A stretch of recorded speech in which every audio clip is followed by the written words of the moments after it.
didn't do a TFN video. What are you gonna do? So I haven't taken this off yet. TFNation was a blast, because of course it was going to be. It's the big Summer Transformers convention where you just get to hang around with all your buds and sit getting thoroughly mashed, playing with some robots, and it's all good. Yes, it wasn't quite the event that Auto Assembly was last year, but that's because that was the last Auto Assembly and there were so many, just an infinity of incredible things that happened to make Auto Assembly, for me at least, really, really special last year. And TFNation just wasn't that kind of event, you know? It's the first one, not the last one, so you just take it easy, chill, and yeah, it was just chilled. Lots of people said it did feel pretty subdued, and yeah, I think that's right. Not really in a bad way, it was just like everyone was just comfy and happy, and everything was just on that level where it's just like, oh yeah, that's nice. It wasn't mental, wasn't anything mega, it was just good. I didn't do any cosplay or enter any competitions or go to any panels or host any panels or any of that extra stuff. It was just literally, the whole weekend for me was pretty much just sitting in the bar playing with robots when you're not going around buying more robots. If I was going to make the eventual comparison to Auto Assembly, I'd say it was just a bit smoother. Everything felt a little bit more professional, everything felt a little bit more just well run somehow. I don't know if everyone felt a bit more chilled because there was more stuff outside of the Hilton that you could go and wander around in. You don't have to feel confined to that one space and get a bit cabin fevery. And of course the food was a bit better as well because you could go somewhere else and find some food, or you could go to the outdoorsy bit where there was a barbecue. I never even went to that bit. It's like when I found out there was going to be, oh, there's an outdoor bar bit and they're going to have a barbecue on Saturday night. I was like, oh yes, I'm there. I'm going to be sat there all the time, just outdoors. No, I didn't even go there. Didn't even know where it was in the hotel. That did feel good, just to be able to get out for a couple of minutes, even though I kind of feel like I don't really want to be away from any of it, don't want to miss anything. But in terms of the whole experience of the weekend, it was just, yeah, pretty kind of standard convention fare. It's good to see old friends, new friends, people I've not really hung out that much with before when I've had the chance, all that kind of thing. Definitely, it's about the people to me, even though I'm about to take up most of this video talking about what I bought. In no particular order, but starting with the very best thing before the dealer room even opened. This was like Friday night and I'd already technically spent 75 quid on Energon Galvatron.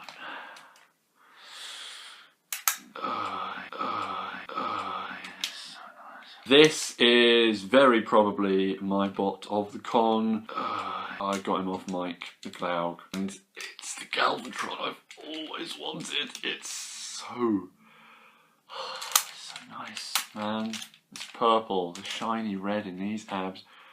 Oh, I could just gush for days about this because it's so much of something that I've always wanted. And I just get it there in that experience of buying it off a friend, sitting in the bar, fiddling about with it, and people go, oh, you got one of them, oh yes. Just, This is what it's all about, man. This is it, fam. Yes, so nice. Go from one extreme to another, I got one of the little headmen people Titan Master things, Sky Tread. It's not flywheels, honest. Yeah, he's kind of bland little tank thing, which should be Demolisher at some point. And he turns into a plane, and which bit is Sky Tread, because you can put them together, and is that Sky Tread? Is this Sky Tread? Is this Sky Tread? I don't know. This is the first of these little separate head people that I've gone and bought. I do have some Titan Return figures already that I haven't bothered to show you. Yeah, head sculpt's nice on that. I don't get it. I don't get sticking random heads on other people. It's not like you're making that body the other dude because it's only a head, and I don't know, bit weird, but a decent enough little pocket thing, I guess. Keeping it with Titan's Return, I've got a wheelie. His colours are weak, like watered down. Really don't like the grey that is like his spine. That's just a horrible, horrible kind of plastic, and he's a bit wobbly, but he's a nice wheelie. Wheelie nice time. When you make him a car, his face is like staring you in the arse if you were driving it. And I got Rewind because I haven't seen any of these Legends ones anywhere, so I thought I better pick up a good one because I'm not buying Stripes. Rewind. Oh, isn't he nice? Isn't he nice with the Matumti camera on his head and the really slick dynamic posability and the really, really thin stylus-y gun thing he has that just feels like I'm going to break that one day. Nice though. Shiny stickers. Then we got the Energon Saber! Something which shelf-formed really hard back in the day, and I never bought it because I didn't really care about it, and then just come to realise that they're really hard to get now. So seeing one sealed for 10 quid, I was like, yeah, go on, I suppose I'd better get it, otherwise I'll probably never see it again. Because it's always customary to buy a masterpiece at a convention, I got Blue Streak, the blue streak. I don't know any other way of really describing this. This is the version of this that I wanted, or at least I thought looked the best. Don't really care about Prowl, don't really care about any of the regular masterpiece guys. It's all about the weird, obscure, really referential, going deep down the rabbit hole stuff for me, and this is that. Shiny, blue, silver, nice, just, oh. But laden with really tight joints, really scary. So, yeah, you go sit over there, son, before I break you. Hardhead! There's a story I've not told. I bought a hardhead way back when Titan's Return suddenly exploded into shops. Well, not really exploded, it was more like limply, out of nowhere, to no fanfare, suddenly appeared. Yeah, I got a hardhead and a scourge, and the hardhead I took home after a long trip somewhere and found that it had 2 left legs, and I was like, oh great. So here's my hardhead that I'm going to keep, and he's good, he's solid, he has no quality control issues, apart from the flap on here, doesn't really want to stick in, but that's a nice figure. That's a nice figure. I picked up a G1 hardhead and just looked at it and thought, wow, this is so primitive compared to this. You can see every detail that they've just gone and looked at and accentuated and add all these angles to, and yeah, it looks so good. Especially when you compare it to like a G1 thing, it's like, wow, that's so flat and boring and square. This guy looks cool. And I got Skull Cruncher as well, who I was very worried about being wobbly and having awful QC, because it seems like every single one that I have seen that people have got online have had pins that have been put in the wrong way or really loose legs and all this kind of thing, and mine is spot on. Proper solid, nice shiny green Gator Man. And again, this is so good. So good! The Gator mode with the head on a ball joint and the big opening mouth and all the teeth. That's how you do a croc, man. Oh, so good. I don't care about his weird head. I think that's really cool, actually. It's a really nice head sculpt. So, Energon Rapid Run was my only Toifu purchase. Kind of feel bad because, you know, Toifu is always pretty much like the best place to go, because not only do you get loads of really good stuff, you're kind of doing a good deed by giving that money to charity. Yeah, he's like another first wave shelf warmery Energon thing that I never got and probably never really cared about. But again, somehow it's really hard to get. Somehow. Yeah, got both his minicons. They've both got really wobbly legs. He's just mildly strange, and of course appeals to me in that regard of being a mildly strange Unicorn Trilogy guy. Yeah, sideways in his like buzzsaw bee motif pyjamas. I don't know. Someone gave me a G1 Point Blank. And sir, I'm pretty sure I know your name, but I honestly can't remember it. Yes, it was just sort of stood around the Toy Food stall, I think, at the time, and suddenly someone popped up, and I was talking to Thew and a couple of other lads at the time. Like, oh, do you want a Point Blank? In an Irish accent, which I'm not going to attempt to replicate now. And everyone was like, oh no, and I was like, all right, I guess. So here he is. He's not got a gun or anything. He's a bit beat up, but it's due on Point Blank for free, so there we go. 10k Astro Train! I'm gonna buy the Titan's Return Astro Train, but I saw this and just kind of had to have it. All sealed up, all brand new, and I've always wanted, I've never had a chance to fiddle about with this Classics Astro Train mould, and it's nice. It just, yeah, it appeals to me in the sense of it being a, you know, earlier 2000s kind of thing. He's got a big old gun and he's got big, good arms. His legs are a bit poo because they've got that stupid, weird Classics thing where there's 2 hinges that just make up the entirety of his thighs, and that doesn't really work. And I can see how, like, Alpha Bravo's legs are completely Astro Train's legs, like, completely. He's got chrome engines, and it's not really the deco that I would have an Astro Train in. I prefer him to be white, like the toy. Not really all grey like this, like the cartoon, but it's nice. It's just slick, and I've really been surprised at how much fun I've been having with this. Definitely one of those sort of surprise purchases that I would never have considered buying, but got and really like. So, yes. And as is a tradition, delving into the world of sealed Armada goodies that are there, I got a Powerlink Cyclonus. I remember seeing one of these. Well, I've seen one of these at each of the previous AAs I've been to and not bought it because I've been thinking, oh, 25 quid is a bit much. But the stall that had this, I think it was a Space Bridge, didn't put a price on the box. And I was like, oh. Took it up, asked how much it was. The guy didn't really know. Leaned over, had a squint, went, 15. And I was like, oh, get in! So here we have it. Powerlink Cyclonus. AA 2014, I got the Powerlink's Hotshot. And Hotshot was my first Armada Autobot, and Cyclonus was my first Armada Decepticon. Now I've got Powerlink Cyclonus. It's like, this feels good. Having this again, having Crumplezone's turret actually have the spring work in it, because mine's knackered, and having this just feel new again is nice. I don't know why he's green. Why is he green? But it's nice. Yes. Blue Streak wasn't the only masterpiece I got, because on Sunday I went around and saw that there was only one of these on the shelf and thought, oh, do I get it? I know it's quite nice. I've heard lots of people say it's nice, but 60 quid's a bit much, and I tried to get them down and bend their arms at 55 at least, but they wouldn't have it. So I went, oh well, fair enough. Hot Rod. The first masterpiece figure I've got that is, you know, the character in the colours that it's supposed to be. Oh no, I've broken my trend of only G2 things or obscure repaints. Yes, but it's so good. Oh man, I didn't know that I could enjoy a Hot Rod figure as much as this. Yeah, I looked at it and thought, oh, his proportions are a bit weird and all that, and all this bump in his back, but it's so clever. Oh, yeah, everything just folds up and tucks away, and you're left with really a really clean robot, and he looks good, and he's so poseable, and the car mode is so lovely. And yes, this was worth 60 quid. I just hope the chrome doesn't start coming off now. Rejoining the Powerlink's Armada train, I've got Thrust. He was too expensive. He was 30 quid. Yeah. Soon as I went in the dealer room, and Rob pointed me very helpfully to the store which had all loads of Armada stuff on it, which made me spend loads of money. I saw Cyclonus and Thrust hanging on those pegs together, and saw the price on Thrust and thought, haha, no mates, I'm not spending 30 quid on that. But Rob was right.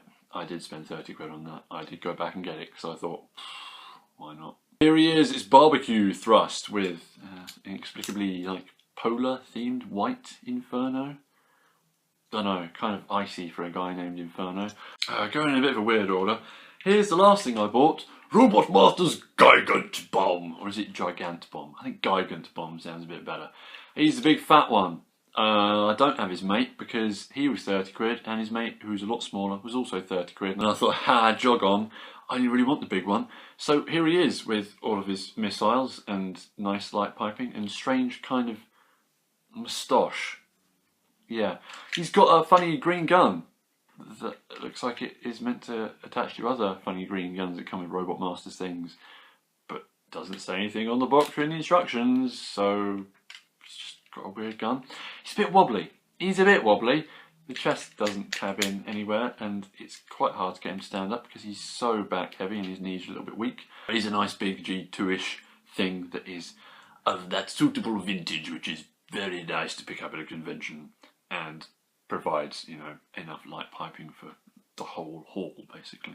Now we got the Platinum reissue Insecticons that I only got out of the box last night when I got home, and I spent ages stickering them up, which was a bit of a pain because not all the stickers are the right sort of size, and you have to bend them round surfaces, and that's not ever a good thing to do, and some of them already kind of coming off because the glue isn't very good. Stickers, I don't like stickers very much. But these fellows are rather nice. Got them for 40 quid. I was umming and ahhing over getting the set last year. I've been looking at it on Amazon ever since. It's cheaper than it was on there. So I thought, go on then, I'll take them home.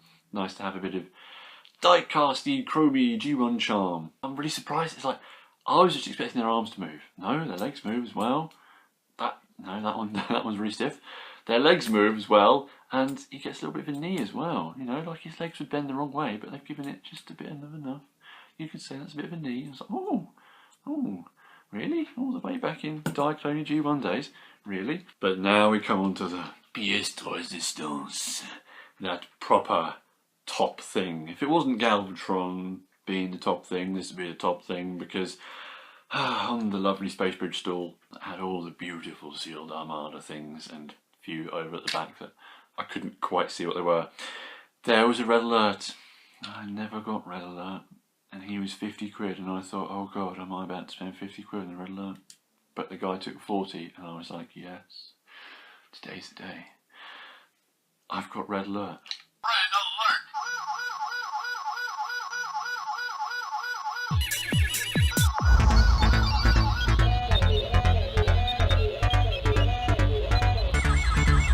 Yes! Yes!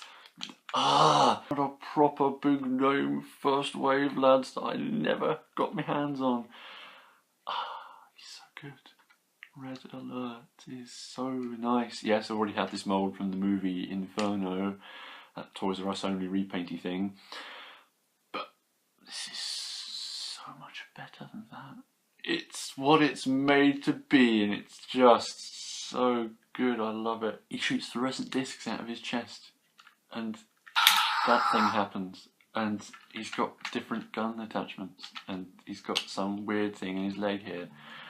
It's all so very nice, and it's just so much of definitely something that I need. I needed to have this. So that was the plastic. What a lot of plastic it was. I don't even know how much I spent, actually. I wasn't keeping track. I just got to a point after the Henkei Astro train that I got. That was the last 2 notes that were in my wallet, and I thought, uh-oh! And then I went and took out some more money for that Geigen bomb. Yeah. Ooh, quite a haul. Quite a haul. Flipping good times, man. But that's not everything I got, because shall we talk about things I got that weren't Transformers? The Macula gave me some SpongeBob Mega Blocks. I'd ask why, but, you know, I kind of like SpongeBob. Frederick gave me a shiny sticker. I don't know what to do with it. What am I going to do with this? But I like to just tilt it back and forth in strong light. I got a tech spec picture off of Nick. I look particularly vacant, I think, in that. Not the best one. Very much regretting not posing properly for that. Nick did such a good job there. I got the impression that he was working very hard, and not a lot of people actually went and saw him. He knows his stuff. Nice. And then on the Saturday night, Craggy came along with a sheaf of papers under his arm and gave a few of us a picture that he'd drawn. I was like, oh, so he did me a hot shot. Look at that, yes. Needs to go in a frame, really. That's nice. Gave Stu a Grimrock one that was really, really good as well. Yes. Craggy, do more stuff with your art. You're very good. So that's it. That's everything. TFNation. Wow. Yeah, it was good. Spent loads of money. Got loads of good stuff. Saw loads of good people. Had a good time. What more could you want, eh? Well, maybe having made a video there at the time. Yeah, that didn't happen. The whole chilled, subdued vibe did kind of end up extending to me, and all the other lads just not really feeling it. So, there we go, you know. Yeah, last year was so incredible for all of those reasons, but also the amazing video that I made at the time. And this year, not having matched that or done a sequel to it or anything like that does feel a bit bad. Especially when John phoned me up on the bus and said he had an amazing idea, and I was just like, no, why didn't we do that? Why didn't we think of that at the time? Yeah, I got literally no video footage, and Dorian had an idea for a video, and we never did anything with it, and yeah, there's nothing I'm going to regret. It's not having done something with the camera, more than just taking random selfies. But there's always next year, and I'll see you there, because why wouldn't we all go again? Because for a first convention of this sort, it was excellent, and you couldn't really fault it for anything. So, well done, TFNation crew, if you watched this. Thank you for an amazing weekend. Till next time,